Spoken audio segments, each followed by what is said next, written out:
안녕하세요 여러분, 테크트리입니다. 오랜만에 게이밍 노트북 한 대를 가지고 왔어요. 데스크탑에 암페어 아키텍처의 RTX 3000이 풀리면서 난리도 아니었었죠. 저처럼 이렇게 2070 슈퍼를 가지고 있는 사람들 다 호구로 만들어 버렸는데 드디어 노트북에도 RTX 3000이 탑재가 됐습니다. 오늘 볼 제품은 에이수스의 고성능 엔트리를 담당하고 있는 터프 FX516 제품이에요. 요즘 노트북들 보면 이 특징이 하나 있죠. 저전력 제품군들은 점점 성능이 좋아지면서 내장 그래픽도 좋아지고 외장 그래픽까지 탑재를 하고 있고, 저전력 제품들이 치고 올라오니까 이 고성능 제품들도 무게를 줄이면서 대용량 배터리도 탑재하고 거기에 성능은 더 좋아지면서 디스플레이에 PD 충전에 이런 것까지 다 챙기고 있죠. 자, 물론 모든 제품이 그런 건 아니지만 바로 이 터프가 이런 특징을 다 가지고 있어요. 이게 내가 알고 있는 터프가 맞나 싶을 정도로 완전히 새로운 모습이죠. 형이라고 할 수 있는 제피러스의 옷을 그대로 갖고 와서 입고 있고, 거기에 인텔 11세대 CPU와 RTX 3000번대까지 탑재를 하고 있어요. 자, 이렇게 변한 우리 터프, 자, 어떤 모습을 보여줄지 지금부터 디자인 스펙, 성능, 스피커까지 알아보도록 하겠습니다. 렛츠 기릿! 우선 외부 디자인은 기존 제피러스 시리즈의 바디를 거의 그대로 가져온 것으로 보입니다. 그러다 보니 전체적으로 디자인 변화가 굉장히 많고 기존의 약간 투박한 모습에서 상당히 깔끔해졌죠. 색상은 이클립스 그레이고 메탈 느낌이 나는 다크한 그레이입니다. 제품의 크기는 기존보다 작아지고 가벼워졌죠. 너비와 폭보단 두께가 많이 얇아졌고 그러면서 무게도 많이 가벼워졌어요. 디스플레이는 15.6인치 크기의 상단과 좌우 베젤이 약 7mm 정도 되는데 검정색이라 그런지 보기에 상당히 슬림해 보이죠. 그리고 이 제품은 사용하는 분들은 좀 아쉬울 수 있는데 내장 웹캠이 없어요. 그래서 보면 상단이나 하부에 다 웹캠이 없죠. 자, 그리고 힌지는 게이밍 노트북답게 잘 잡아주고 있으면서 이렇게 140도까지 개방이 됩니다. 키패드에서 변화가 크죠. 바디가 변경되면서 10키가 빠지고 배열에 변화가 좀 있는 모습이에요. 우선 상단에 4개의 핫키가 있어서 볼륨과 마이크 음소거, 아머리 크레이트를 바로 불러올 수 있는데 요거 생각보다 편합니다. 백라이트는 단일 색상의 3단계로 밝게 조절이 되면서 곡선형의 키캡과 1.7mm의 키 트래블로 상당히 편한 키감을 제공해주고 있고, 소리 한번 들어볼게요. 게이밍 노트북인 만큼 발열과 공기 흐름을 위한 에어홀이 위아래와 양옆, 뒤에까지 뻥뻥 뚫려 있고, 대신 포트들이 좌우로 배치되어 있는데 왼쪽엔 썬더볼트, USB-A, HDMI, 랜 포트와 전원 단자가 있고, 오른쪽으로는 USB 2개와 켄싱턴 락만 있습니다. 내부에도 기존 터프보단 상위 라인의 쿨링 시스템과 상당히 비슷해 보이고 2개의 팬과 5개의 긴 히트 파이프가 발열을 제어하고 있죠. 램은 온보드에 8기가, 그리고 추가 슬롯이 하나 있고 2개의 M.2 슬롯이 있어서 저장 장치도 확장이 가능합니다. 먼저 CPU는 인텔 11세대 타이거 레이크 11370H가 들어가 있죠. 요번에 네이밍도 좀 바뀌고 코어수도 줄고 TDP도 줄어든 좀 변화가 있는데 싱글코어의 성능은 분명히 좋아졌어요. 근데 여기에 효율성을 계산시켜도 이 물리코어가 적은 거를 극복하기는 좀 어려워 보이는데 아무튼 성능은 좀 뒤에서 볼게요. 램은 기본 16기가, SSD 1TB가 탑재되어 있고 그래픽카드 역시 엔비디아 최신 RTX 3070이 탑재되어 있습니다. 디스플레이는 15.6인치 FHD 안티글레어 코팅에 sRGB 100%와 300니트의 최대 밝기를 가지고 있어요. 거기에 240Hz의 고주사율과 3ms/s의 응답 속도고 어댑티브 싱크 역시 당연히 지원합니다. 실제 측정을 해봐도 스펙만큼 측정이 되고 240Hz 화면은 굉장히 부드럽죠. 영상으로 담아내기는 어려운데 경험해보신 분들은 얼마나 부드러운지 잘 아실 겁니다.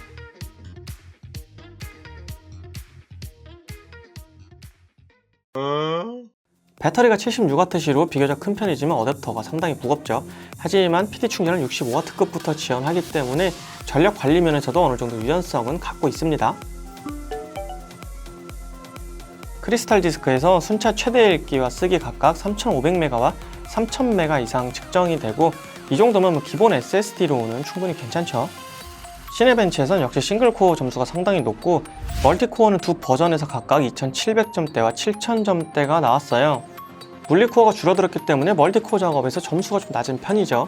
대신에 발열을 보면 R20의 경우 피크 온도가 90도를 넘지 않고 평균 온도도 지금 70도 후반대로 나오고 있고, R23은 더 오래 돌리기 때문에 피크 온도가 93도를 최고로 찍었고 평균 온도도 80도대에 머물고 있어요. CPU 부하가 100에 가까울 때 90도 이상을 우습게 넘기던 10세대와 비교하면 벤치마크의 점수는 낮지만 어쨌든 발열도 더 낮은 것으로 일단은 보입니다. 파이어 스트라이커에선 그래픽 점수 22,000점대가 나오고 타임스파이도 8,670점대가 나왔어요. 기대보단 점수가 좀 낮게 나오고 있고, 근데 이것도 좀 예상이 됐던 일이죠. 데스크탑에서는 전력을 워낙 많이 쓰기 때문에 2000번대와 3000번대의 차이가 굉장히 벌어졌는데, 노트북에서는 그만큼 전력을 뽑아낼 수가 없어서 데스크탑의 차이보다는 훨씬 적은 차이죠. 한때 좌절 벤치로 불리던 포트로얄에서도 5151점을 기록했고, 역시 데스크탑과는 차이가 좀 있으면서 노트북의 2070 슈퍼랑 비슷한 점수를 보여줍니다. 프리미어 프로의 퓨젯 벤치를 보면 종합 590점에 플레이백 71.3점을 기록했어요. 제 기대에는 650점 이상은 무난히 넘기지 않을까 했는데, 아무래도 물리코어가 2개 줄었기 때문에 이 부분에서 좀 점수가 많이 떨어진 것 같아요. 그렇다고 이게 굉장히 낮은 점수는 아니고, 저전력의 내장 그래픽인 노트북들이 200점대가 나오기 때문에 600점은 안 되지만 이것도 꽤 높은 점수고, 600점 근처면 4K의 영상들도 어느 정도 조절해 가면서 편집을 할 수 있는 정도의 성능입니다. 그래서 실제 인코딩을 해보면 기존에 제가 테스트하던 영상이고 10분 28초의 FHD 영상이에요.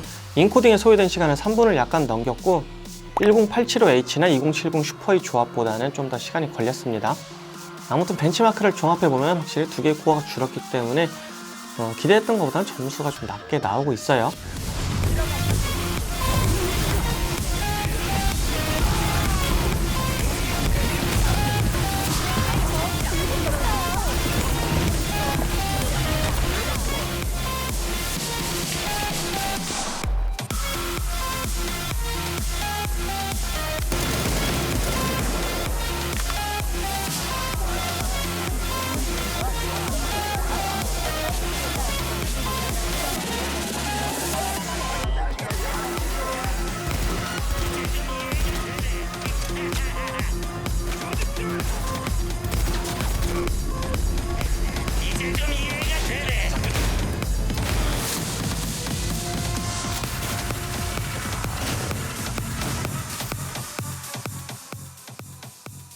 레이트레이싱 광선 추적법이라고 하죠.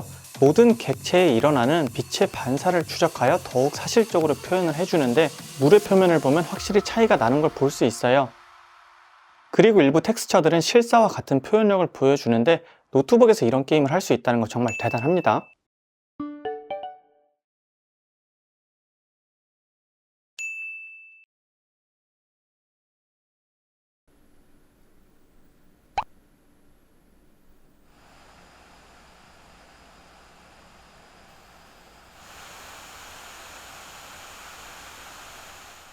(76W) 비교적 대용량 배터리가 탑재되어 있어서 저전력 제품들만큼은 아니지만 꽤 긴 시간을 보여주죠.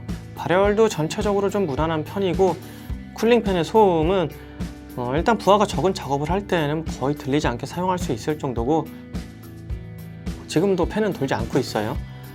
그리고 고부하 작업을 하면 당연히 팬 소리가 커지는데, 그래도 이런 성능의 게이밍 노트북에서 이 정도 소음은 준수한 편이라고 생각합니다.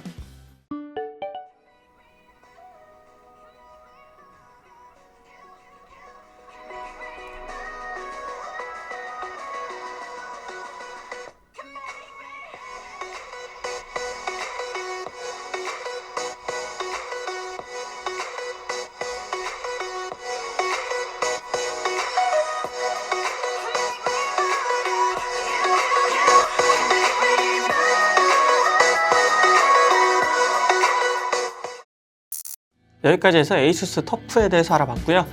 인텔 11세대 타이거 레이크가 4코어로 줄어든 게 좀 많이 아쉽네요. 거기다가 RTX 3000번대가 탑재됐지만 데스크탑처럼 그렇게 드라마틱한 변화는 보여주지 못했기 때문에 이 부분도 좀 아쉽고, 하지만 이 노트북 자체를 보면 일단 외모부터가 상위 라인처럼 변했고, 거기다 배터리 용량도 늘어나면서 무게는 더 줄였죠. 그러면서 디스플레이도 챙기고 PD 충전 같은 부가적인 것들도 다 챙겼기 때문에 한 단계 더 상승한 이 터프의 포지션은 상당한 장점으로 보입니다. 근데 터프가 이 정도면 상위 라인은 얼마나 잘 나와야 되지? 자, 아무튼 게임뿐만 아니라 사진이나 영상 편집 같은 비디오 작업도 하면서 좀 휴대성도 필요한 분들에게 괜찮은 제품이에요. 무게가 2kg지만 76W의 배터리와 PD 충전을 생각하면 전력 관리 면에서도 꽤 괜찮다고 볼 수 있죠. 그래서 성능과 휴대성이 다 필요한 분들에게 추천드립니다. 자, 오늘 리뷰는 여기까지고 오늘도 좋은 하루 되시기 바랍니다.